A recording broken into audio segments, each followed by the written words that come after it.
Life inevitably teaches us that people come and go. We form bonds, create connections, and often tie our emotions to these relationships. But what happens when those bonds break? How do you handle the emotional burden when someone is no longer in your life, or when you realize they never felt the same depth of connection? You might find yourself asking, how can I stop caring?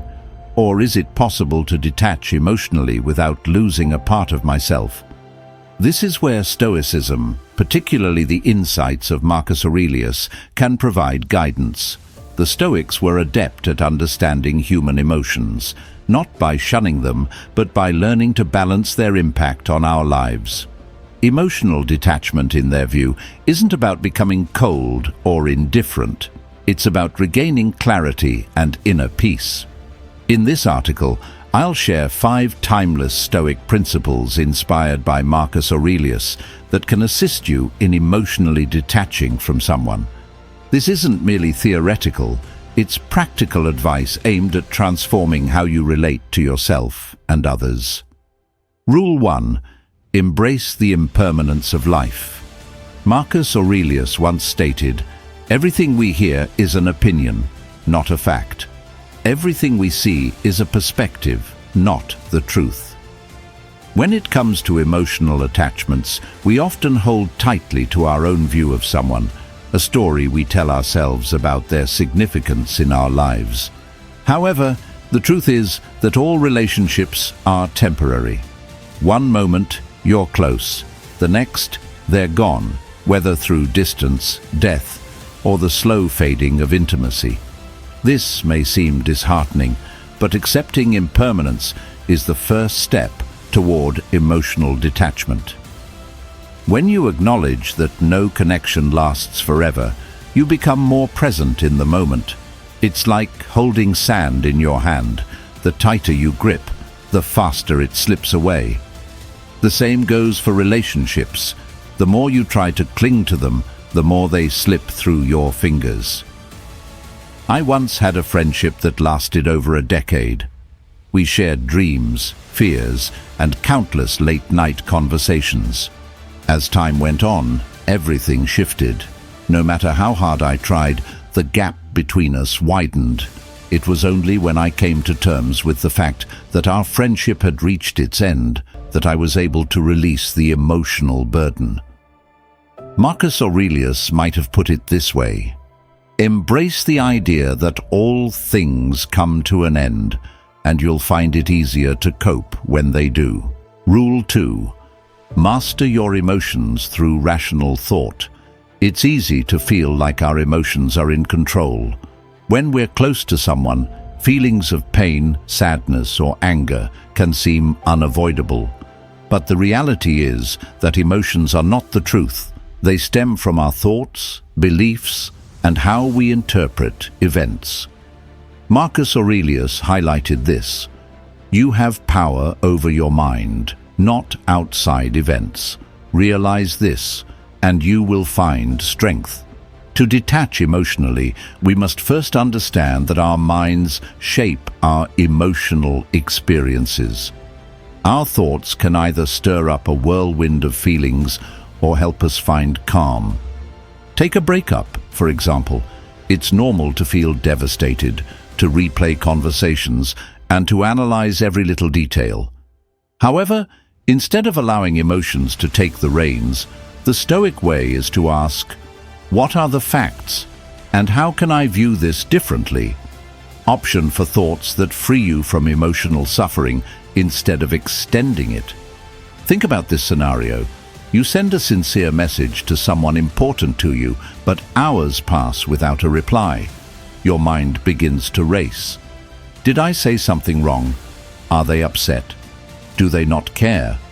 As the silence lingers, feelings of frustration and anxiety start to build. But is it really their lack of response that's bothering you, or is it your interpretation of the situation? Marcus Aurelius encouraged us to scrutinize our thoughts. The reality is, they haven't replied. Anything beyond that is just speculation. Instead of letting emotions spiral out of control, Take a moment to pause. Acknowledge that your feelings are based on your own thoughts, not on reality. Challenge those thoughts, and you'll regain your emotional equilibrium. I've been through this myself. A close friend once went silent during a crucial conversation. Initially, I didn't think much of it, but as time went on, anxiety began to set in. By the end of the day, I had convinced myself that our friendship was in jeopardy. When I reached out the next day, they replied casually, completely unaware of the emotional turmoil I had created. It was a humbling reminder of Marcus Aurelius's advice. Focus on what's within your control, your thoughts and actions, not the outcome. Rule 3. Practice negative visualization. At first glance, the idea of negative visualization might seem odd or even counterintuitive. Why would anyone choose to imagine losing something or someone they care about? Doesn't that just create unnecessary stress? Surprisingly, this Stoic exercise, advocated by Marcus Aurelius, is one of the most effective ways to develop emotional detachment. It doesn't harden your heart. Rather, it prepares your mind to face life's inevitable losses with grace. The concept is both straightforward and profound. By envisioning worst-case scenarios ahead of time, you lessen their emotional impact if or when they happen. This doesn't mean adopting a fatalistic or pessimistic outlook. Instead, it's about training yourself to accept reality as it is, not as you wish it to be. Marcus Aurelius wisely advised, "Do not disturb yourself by imagining the whole of life's troubles at once. Instead, meet each as it arises with calmness and self-control." At its core, negative visualization is a practice of resilience. Think of someone you deeply care about, a partner, a friend, or a family member. Now imagine your life without them. How does that feel? Uncomfortable? Painful? That's the point. The Stoics believed that by confronting the emotional discomfort of loss in your mind, you lessen its power to devastate you in reality. I recall applying this principle when my best friend was considering moving overseas. For years, we had been inseparable, and the thought of them being so far away was almost unbearable. But instead of shying away from this fear, I embraced it. Each day, I pictured what life would be like without their daily presence. Going through my routines, spending time with other friends, and finding new joys. By the time they actually moved, the loss still hurt, but it didn't overwhelm me. I had mentally rehearsed it, and that preparation made all the difference. A crucial element of negative visualization is understanding that loss is a natural and unavoidable aspect of life. Everything we hold dear, be it relationships, belongings, or situations, will eventually change or come to an end. This understanding isn't intended to be bleak. Rather, it's liberating. When you stop expecting things to remain the same, you can let go of the false sense of entitlement to permanence. By releasing that entitlement, the fear of losing something lessens. Consider relationships as an example. Many of us enter into them with the belief that they will last indefinitely, seldom contemplating the possibility of change or an ending. However, the Stoic perspective encourages us to cherish what we have in the present, fully aware that it won't last forever.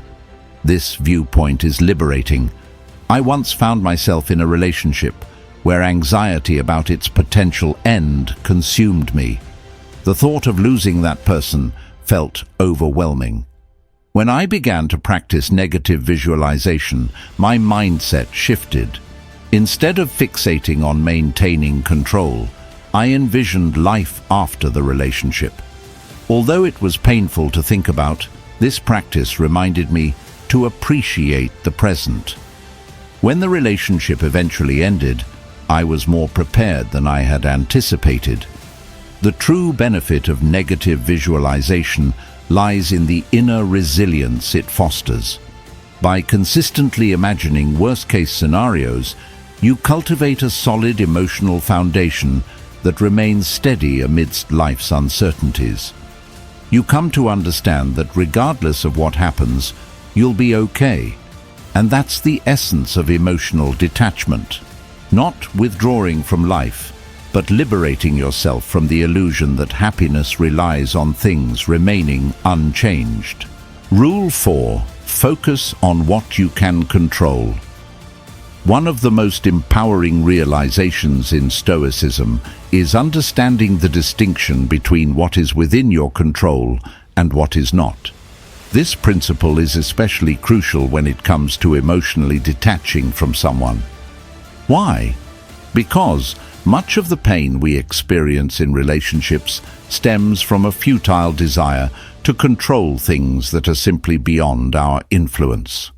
Marcus Aurelius, in his Meditations, repeatedly emphasizes focusing only on what lies within our control: our thoughts, actions, and responses. Everything else, how others behave, the outcomes of situations, or the passage of time, is beyond our influence. The more you try to control the uncontrollable, the more you will suffer. Emotional detachment, then, is not about coldly distancing yourself from others.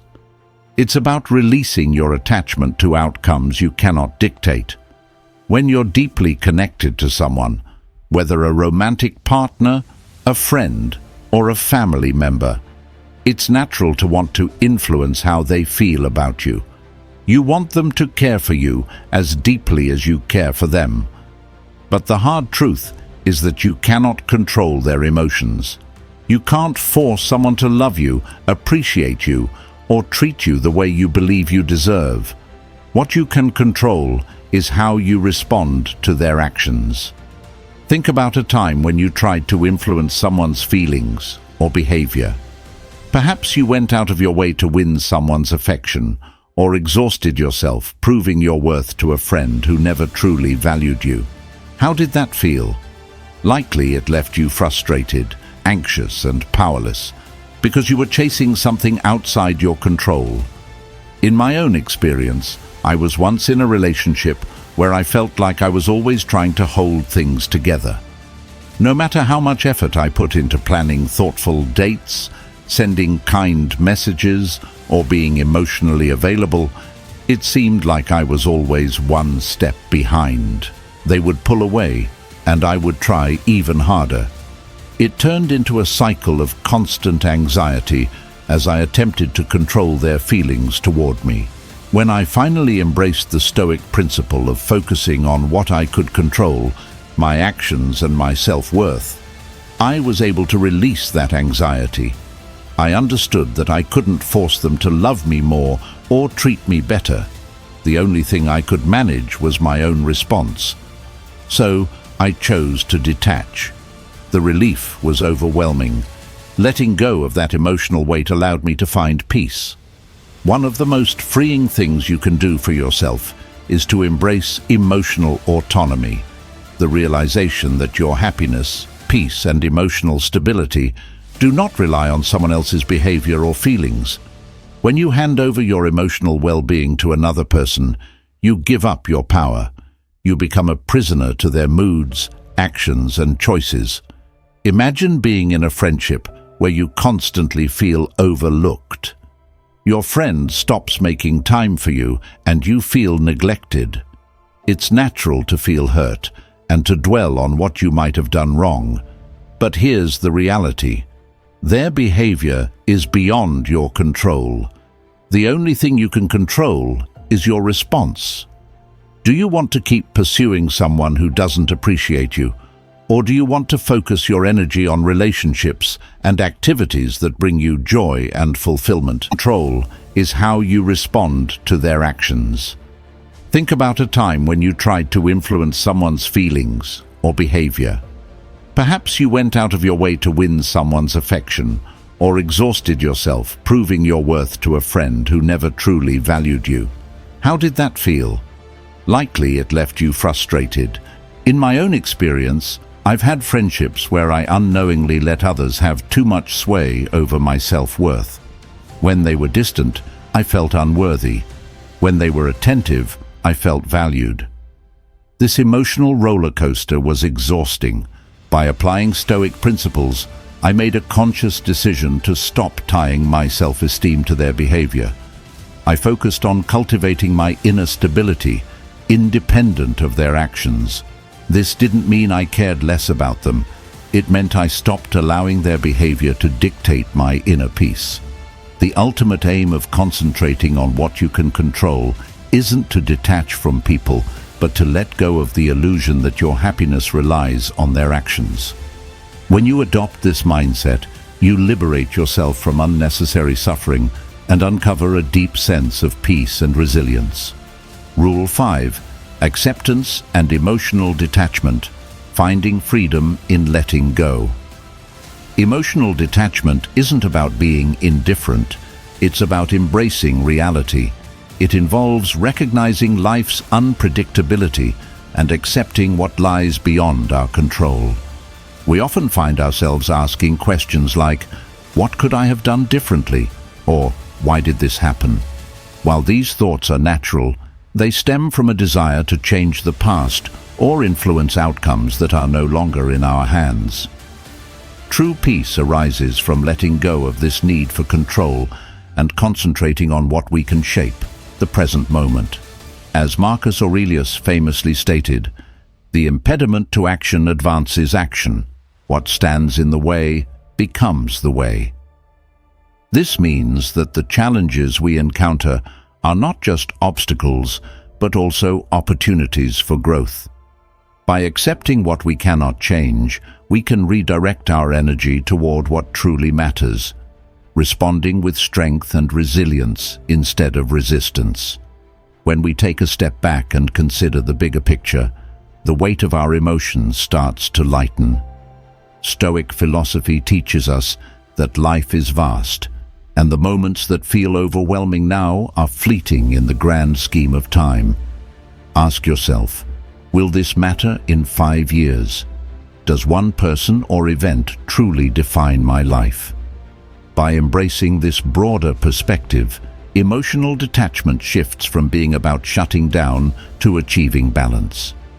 It helps us understand that while relationships and situations influence us, they do not define us. Accepting impermanence, the natural flow of life, enables us to rise above emotional turmoil. Letting go doesn't mean you stop caring, it means you liberate yourself from unnecessary suffering. Emotional detachment is not the absence of feeling, it's about mastering it. By accepting life's impermanence, opting for rational responses over reactive emotions, and viewing the bigger picture, you open the door to inner peace and self-liberation. When you find yourself holding on too tightly to someone or something, take a moment to reflect. Am I in charge of my emotions, or are they dictating my actions? Letting go doesn't signify an ending, it marks the start of your freedom.